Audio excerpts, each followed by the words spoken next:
அனைவருக்கும் வணக்கம். அண்ணன் சீமான் அவர்கள் என்னங்க இந்த அளவுக்கு போட்டு போலன்னு பொழந்திருக்காரு, நீங்களே கேளுங்க. தமிழ் தேசியம் பேசுறவன் எல்லாம் கருணாநிதிக்கு கக்கூஸ் கழுவி கஞ்சி குடிச்சுக்கிட்டு இருக்கான். சமகாலத்தில் தமிழ் தேசியம் பேசுறவன்லாம் கருணாநிதி விட்டு கக்கூஸ் கழுவி ஐயோ யாரை சொல்றீங்கண்ணே? ஐயோ என்னங்க இந்த அளவுக்கு புழக்க ஆரம்பிச்சிட்டாரு? ஒருவேளை திருமாவளவன் பொழந்திருப்பாரோ? ஆஹா, திருமாவளவன் தாயா தமிழ் தேசியம் பேசிட்டு இருந்தார். அவரையா புலந்திருக்காரு? வேல்முருகனையா? சமகாலத்தில் தமிழ் தேசியம் பேசி கருணாநிதி வீட்டு கக்கூஸ் கழுவி குடித்தது யாரு? ஐயோ சுபவியா அண்ணன் புலந்திருக்காரு, கேளுங்க. மொரவாசல் செஞ்சு பொழப்பு நடத்துறா. அண்ணி நான் தான் உதயநிதி, நான் தான் வேல்முருகன். அண்ணிட்ட கொஞ்சம் சொல்லிடுங்க, அந்த மொரவாசலை சொல்றாரு. குறுகி ஒரு சீட்டு 2 சீட்டு 3/4 சீட்டு அப்படியே திருமாவளவன் வந்து பாத்தீங்கன்னா அப்படியே ஸ்டாலின் அப்படியே இப்படி புரிஞ்சிருவார். ஐயா சாமி, எங்களுக்கு ஒரு சீட்டு 2 சீட்டு கொடுக்குறீங்களா, அது போதும்னு அதை வந்து சொல்றாரு.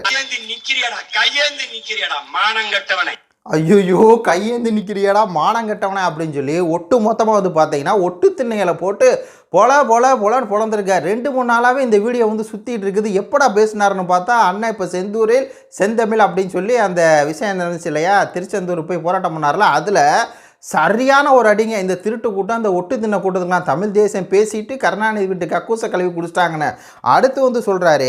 அதாவது இவங்க வரும்போது அரசியல் விடுதலை என்று வந்தாங்க, அதாவது பொலிட்டிக்கல் ரெவல்யூஷன் என்று வந்தாங்க. அதுக்கப்புறம் அரசியலை வந்து வியாபாரமாக மாற்றிட்டாங்க, பொலிட்டிக்கல் பிஸ்னஸாக மாற்றிட்டாங்க. அதுக்கப்புறம் ஒன்று சொன்னார் பாருங்கள், அரசியல் விபச்சாரமாக மாற்றிட்டாங்க அப்படின்ட்டு சொல்கிறாரு. பொலிட்டிக்கல் ப்ராஸ்டியூஷனாக வந்து மாற்றிட்டாங்க அப்படின்னு ஒட்டு மொத்தமாக அந்த ஒட்டு திண்ணைகள்லாம் இருக்காங்கள்ல, இவங்க பூரா பண்ணுறதுக்கு பேர் வந்து பொலிட்டிக்கல் ப்ராஸ்டியூஷன் அப்படிங்கிற அளவுக்கு ஆனால் சீமான் அவர்கள் போட்டு பொழந்துட்டார். சுழந்துட்டு நான் ஒரு கொக்கு கதையை வந்து சொன்னாருங்க. உண்மையாலுமே அண்ணன் வேறு லெவலுங்க. அதாவது ஓடு மீன் ஓட உரிய மீன் வர மாதிரி காத்திருக்குமா கொக்கு வந்து ஒரு இலக்கை வந்து தீர்மானிச்சுக்குமா. ஒரு மீன், இந்த மீனை நம்ம போட்டு தரணும் பெரிய மீனை அப்படின்னு சொல்லி அதை வந்து தீர்மானிச்சுக்குமா.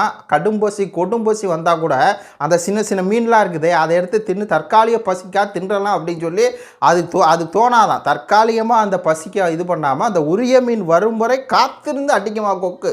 அதே மாதிரி நாம் தமிழர் கட்சியினர் வந்து சமரசம் கிடையாது, யாரோட கூட்டணி கிடையாது அப்படின்னு சொல்லி சொல்கிறாரு. அதாவது தற்காலிக வெற்றிக்காக நிரந்தரமாக தோல்வியை தள்ளிவிடக்கூடாது, நிரந்தர வெற்றியை நம்ம இழந்துட்டு தற்காலிக தோல்விக்கு வந்து பயந்துடக்கூடாது அப்படிங்கிற மாதிரி சரியாக வந்து பேசியிருக்காரு. வேறு லெவல் சம்பவம் அப்படிங்கிற மாதிரி தான் இருக்குது. இதில் அண்ணன் சொன்னது ஃபஸ்ட்டு வந்து திருமாவளவன் அவர் வந்து பார்த்திங்கன்னா கட்சி ஆரம்பிக்கும் போது அப்படி நானும் தமிழ் தேசியம் பேசுகிறேன், தமிழன் தான் தமிழ்நாட்டாகணும், கருணாநிதி வந்து ஒரு இனத்துரோகி அப்படின்னு சொல்லி பேசினவர் தான், தமிழ் கலாச்சாரம் தமிழ் பண்பாடு அப்படின்னு சொல்லி பேசினவர் தான். இதே தாய்மண் இதெல்லாம் வந்து விஜயகாந்த் வந்து ஒரு தெலுங்கர் இப்போ சொல்கிறாருல, சீமானும் தெலுங்கருக்கு எதிராக அரசியல் பண்ணுறாரு, அப்படியே கன்னடர்னு சொல்கிறதா ஈவேராவை, இல்லை கருணாநிதி தெலுங்கர்னு சொல்கிறதா, அப்போ வந்து மராட்டியர்னு சொல்லுவியா அம்பேத்கரை, அப்போ அண்ணாமலை தலைமை இருக்கதா அப்படின்லாம் கேட்குறாருல.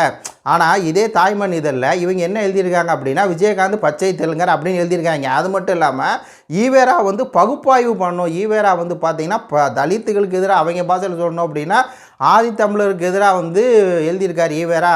அதாவது அதாவது துணி விலை ஏறிடுச்சு அப்படின்னு சொல்லி கேட்கும்போது ஒரு சில குறிப்பிட்ட குடிகள், அது வந்து ஆதி தமிழ் குடிகள் குறிப்பிட்டு அவங்களாம் ஜாக்கெட் போடுறாங்க, அதனால தான் இந்த மாதிரி துணி விலை ஏறிடுச்சுன்னு ஈவேரா சொன்னார் அப்படின்லாம் வந்து பார்த்தீங்கன்னா இந்த கும்பல் திருமாவளவன் கும்பல் கட்சி ஆரம்பிக்கும்போது தமிழ் தேசியம் பேசும்போது பேசிட்டு அதுக்கப்புறம் ஆனால் சீமான் சொன்ன மாதிரி கருணாநிதி வீட்டு கக்கூஸ் கழுவு ஆரம்பிச்சு 2 சீட்டு 1 சீட்டு கக்கூஸ் கழுவு ஆரம்பிச்சதுலேருந்து என்ன ஆகி போச்சு, அப்படியே மாறி போச்சு.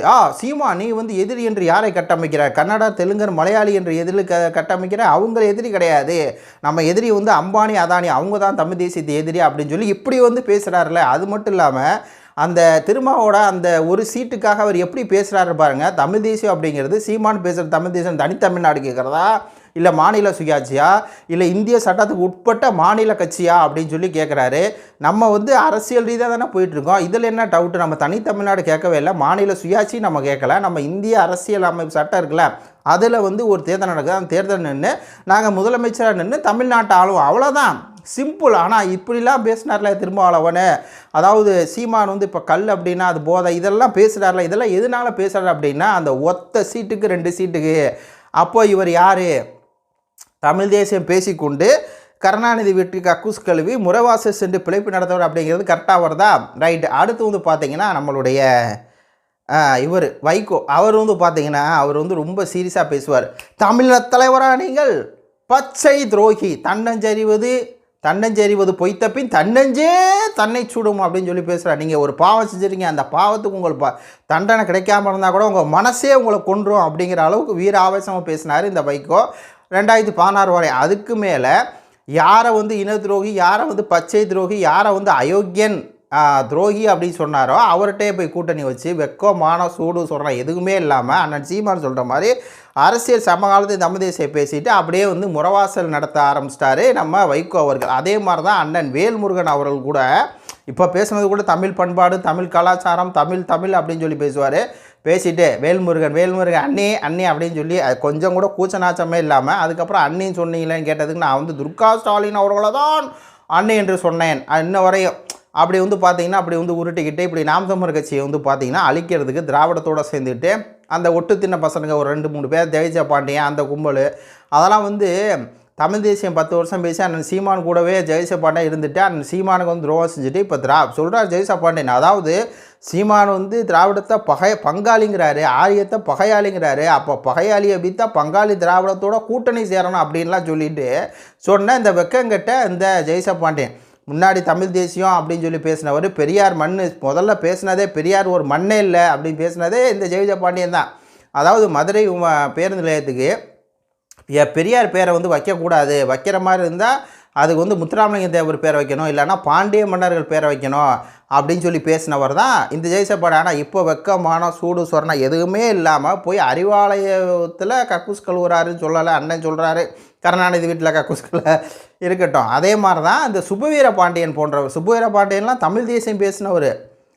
தமிழ் தேசியம் பேசி கருணாநிதி வந்து பார்த்திங்கன்னா பச்சை துரோகி அப்படின்னு சொல்லி அண்ணன் சீமானுக்கே பாடம் எடுத்த குருநாதர் தான் யார் இந்த சுபேர பாண்டியன். ஆனால் சுபேர பாண்டியன் இன்றைக்கி என்ன பண்ணுறாரு, ஆனால் சீமான் அவர்களை வந்து ரொம்ப இதாக பேசிக்கு என்ன காரணம் அப்படின்னா அவங்க வந்து அந்த அண்ணன் சீமான் மாதிரி வந்து பார்த்திங்கன்னா அந்த ஒரு கொள்கை பிடிப்புள்ள, ரெண்டாவது அந்த சொல்லுவாங்கள்ல அந்த கேவலமான செயல்கள் செஞ்சு அதன் மூலயமா வந்து சரணடைஞ்சிட்டாங்க. அந்த பொலிட்டிக்கல் ப்ராசிக்யூஷன் சொல்கிறார்ல அண்ணன் சீமான. ஃபஸ்ட்டு வந்து பொலிட்டிக்கல் ரெவல்யூஷன் வந்தவங்க, அதுக்கப்புறம் பிஸ்னஸாக மாறுறாங்க, பொலிட்டிக்கல் பிஸ்னஸாக மாறுறாங்க, அதுக்கப்புறம் பொலிட்டிக்கல் ப்ராசிக்யூஷன் சொல்கிறார்ல அந்த மாதிரி சுபேர பாண்டியன்லாம் வந்து கடந்த உறவில் வந்து பார்த்திங்கன்னா நிறையா சிக்கல்களை வந்து இது பண்ணிவிட்டு அதனால வேறு வழி இல்லாமல் தமிழ் தேசியம் பேசிக்கிட்டு இருந்தவர் இன்றைக்கி போய் அறிவாலயத்தில் இந்த மாதிரி வந்து கரைஞ்சிட்டாரு அப்படின்னு சொல்கிற பார்த்தீங்கன்னா இந்த வீடியோ இணையத்தில் ஃபுல்லாக வைரல் ஆகிட்டுருக்கு. இது குறித்து உங்களுடைய கருத்துக்களை சொல்லுங்கள். நம்ம வந்து பார்த்திங்கன்னா நான் மட்டும்தான் பேசுகிறேன்னு நினைக்கிறேன் திருமாவோட மோத்திரையை. அப்போது நம்மளுக்கு வந்து முழுக்க ஆதரவு கொடுங்க. ஏன்னா இப்போது அண்ணன் சீமானே வந்து பார்த்திங்கன்னா இவ்வளோ நாள் பேசாமல் இருக்கார், இப்போ வந்து பேசுகிறாரு. ஆனால் நான் இவங்க விடமாட்டேன், திருமாவுடைய துரோகத்தை வந்து பேசிதான் ஆகணும். ஏன்னா தமிழ் சமூகம் அப்படின்னு சொல்லி நம்ம வந்து பார்த்திங்கன்னா திருமாவை வந்து கிரிட்டிசைஸ் பண்ணாமல் இருந்தோம். ஆனால் அவங்க எப்போ திராவிடத்தோடு சேர்ந்துக்கிட்டு நாம் தமிழர் கட்சி அழிக்கணும்னு முடிவு பண்ணுறாங்களோ அப்போ நம்ம பேசி தான் ஆகணும். இது குறித்து உங்களுடைய கருத்துக்களை சொல்லுங்கள். நன்றி, வணக்கம்.